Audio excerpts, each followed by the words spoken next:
This week on Who Deserves to Be Inducted into the Rock and Roll Hall of Fame, we look at the case for putting Motley Crue into the Hall and look at the reasons why they probably will not be in. This week, we look at the case for putting the Los Angeles, California band Motley Crue into the Rock and Roll Hall of Fame. The band of Vince Neil, Tommy Lee, Mick Mars, and Nikki Sixx was formed in 1981 and has been eligible for the Hall since 2007. The group has had a few breakups and lineup changes over the years, with Vince Neil going solo for a few years and Mick Mars recently retiring from touring due to health reasons. Guitarist John Five took over Mick's touring spot for the past few years, and past members of the group include Greg Leon, Michael White, John Corabi, and Randy Castillo. In an era that has now seen 80s rock bands with big fan bases get inducted into the Hall, like Bon Jovi, Journey, and Def Leppard, you would think that Motley Crue would probably be among the next, we'll say, at least, or at least should have been in there a long time ago. So why haven't they? We're going to get to that in a minute. First, as we always do, let's look at the stats and then their influence, and then address Nikki Sixx's explanation as to why they're not in yet and will never be, at least according to Nikki Sixx. Stats time. To the tail of the tape we go. Motley Crue released 9 studio albums, 3 live albums, 8 compilation albums, and 3 EPs. Out of those, 11 hit the top 40 in America, with 6 studio albums and 3 compilation albums going top 10 on the American charts, with 1989's Dr. Feelgood hitting number 1. In the UK, 6 of their albums hit the top 40, with Dr. Feelgood being their only album to hit the top 10, topping out at number 4.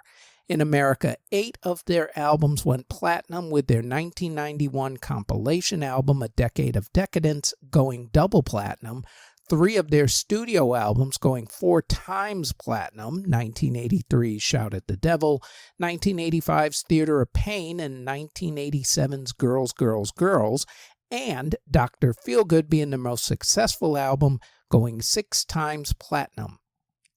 They've also had 2 of their studio albums and 1 of their compilation albums go gold. In the UK, 1 of their studio albums and 1 of their compilation albums went silver, and 1 studio album went gold. Motley Crue has also released 46 singles. Out of those, 34 went top 40 on the various American charts, with 14 of those 34 going top 10, including 1985's Home Sweet Home, which went to number 1. In the UK, only 6 of their songs hit the top 40, with 1987's You're All I Need being their highest charting song at number 23, which I would not have predicted. Their only song to be certified gold in America was Dr. Feelgood. Some of their biggest hits include the aforementioned Dr. Feelgood, Home Sweet Home, Girls, Girls, Girls, Without You, Looks That Kill, Live Wire, Too Young to Fall in Love, Kickstart My Heart, Don't Go Away Mad, Just Go Away. And the list goes on and on and on. And if you can't tell that I'm a huge fan, I'm a huge fan. Motley Crue sold over 100 million albums worldwide, including 25 million in America alone. 7 of their songs hit Martin Popoff's list of the top 500 heavy metal songs of all time. MTV and VH1 put the Crue on their top 10 heavy metal bands of all time lists. They received a star on the Hollywood Walk of Fame. They were nominated for 4 American Music Awards, winning 1, and were nominated for 3 Grammy Awards, winning, well, none. Surprisingly, they were only nominated for 1 MTV Video Music Award, which they didn't win. I say surprisingly because MTV was what really made them popular in the 1980s. Motley Crue influenced tons of different groups in their 80s hair band era and beyond. Artists like Guns N' Roses, Poison, Skid Row, Cinderella, Warrant, LA Guns, Faster Pussycat, Trivium, The Strokes, The Foo Fighters, Hailstorm, The Black Veil Brides, and Steel Panther, just to name a few. They also influenced country music artists like Rascal Flatts and Florida Georgia Line. Plus, with their live shows and huge fan base, even to this very day, you would think at this point, with all of the big 80s rock bands getting in, that Motley Crue would be next up for induction, or at least should have been in, let's say, a decade ago. You would be wrong. And the reason is because of something else going on these days. If anyone saw the TV movie biopic about the band's career called Dirt, then they saw a pretty sanitized version of the band's own autobiography of the same name. There's Vince Neil's 1984 car accident that killed Razzle Dingley of Hanoi Rocks, for which Neil served time in prison for vehicular manslaughter since he was the driver of the vehicle. He actually only served 15 days of a 30-day sentence, was ordered to pay $2.6 million in restitution since the car Vince hit had 2 passengers who were severely injured, along with 5 years of probation and 200 hours of community service. That's it.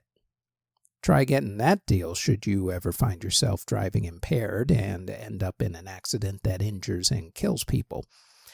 There's Tommy Lee and his assorted violent episodes, which also ended up with some jail time, 6 months for kicking soon-to-be ex-wife Pamela Anderson while she was holding their child.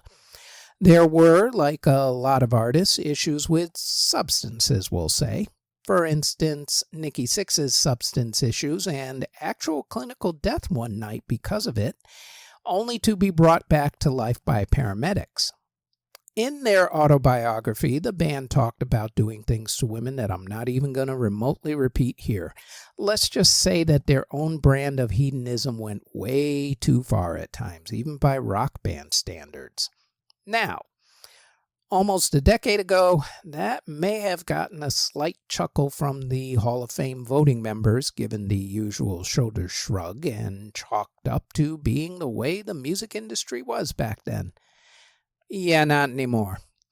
The hashtag #MeToo movement has finally begun to catch up with the music industry. In fact, according to Nikki Sixx himself, in an interview a few years ago when he was asked the question about induction, he said that he was told directly by a few voting members that there was no way that the band were ever going to get in because of their past behavior.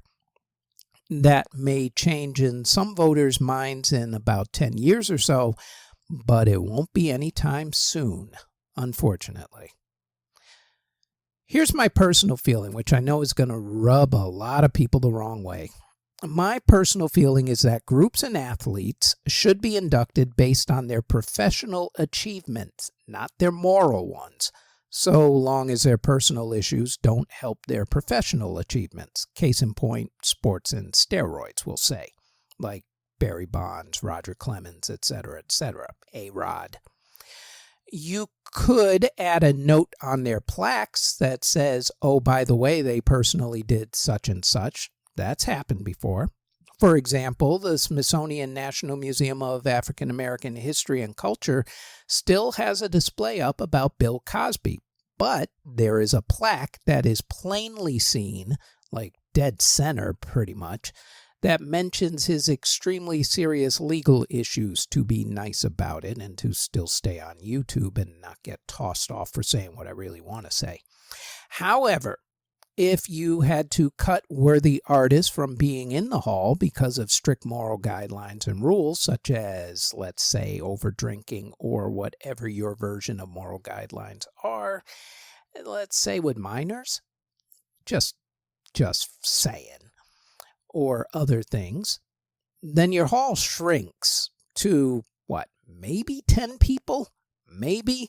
I mean, you certainly wouldn't have Mick Jagger, couple guys from Led Zeppelin, a couple more people from, let's just say a whole lot of people. Aerosmith, just naming a few off the top of my head. Again, it's just my personal opinion. You are free to disagree. Well, at the moment anyway, I think. I'm not quite sure these days.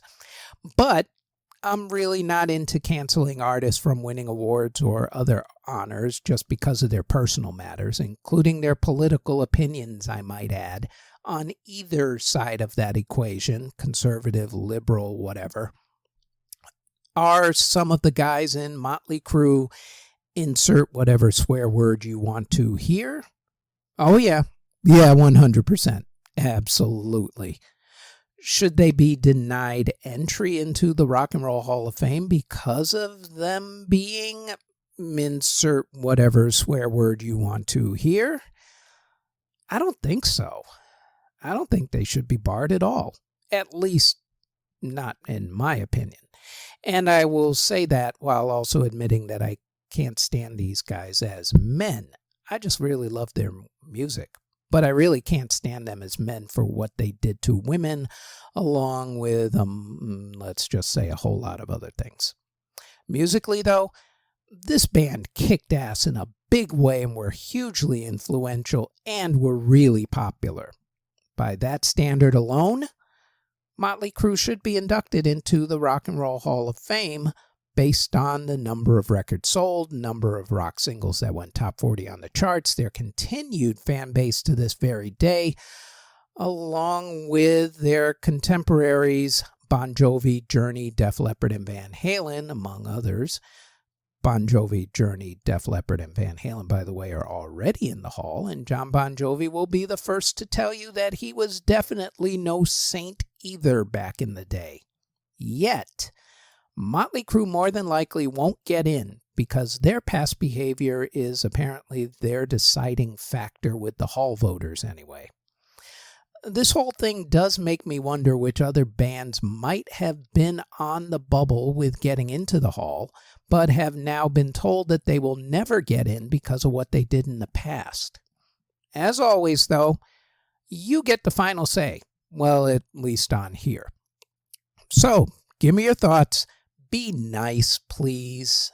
Don't be idiots and say that I'm being stupid or whatever. Let's just keep it to the plain and simple. Here's the question. Should Motley Crue be inducted, or should they be banned due to their hedonistic lifestyle during their career? And yes, we know the hall sucks and the hall doesn't deserve them. Yes, we already know that. However, that's why we do these podcasts. You know, like an old man stands on his porch and screams at the clouds. Now, get off my lawn. And that is it for who deserves to be inducted into the Rock and Roll Hall of Fame. We also invite you to check out our other podcast, the Music History Today podcast, where we go over what happened on that date in music history. That podcast drops daily, including weekends, on this channel that you're either watching or listening to this podcast on. We also have the Music History In-Depth podcast, where we go more in-depth into the events that happened for that week in music history. And that podcast posts every Tuesday on this channel that you're either watching or listening to this podcast on. Thank you very, very much for listening or watching if you're on YouTube or Spotify.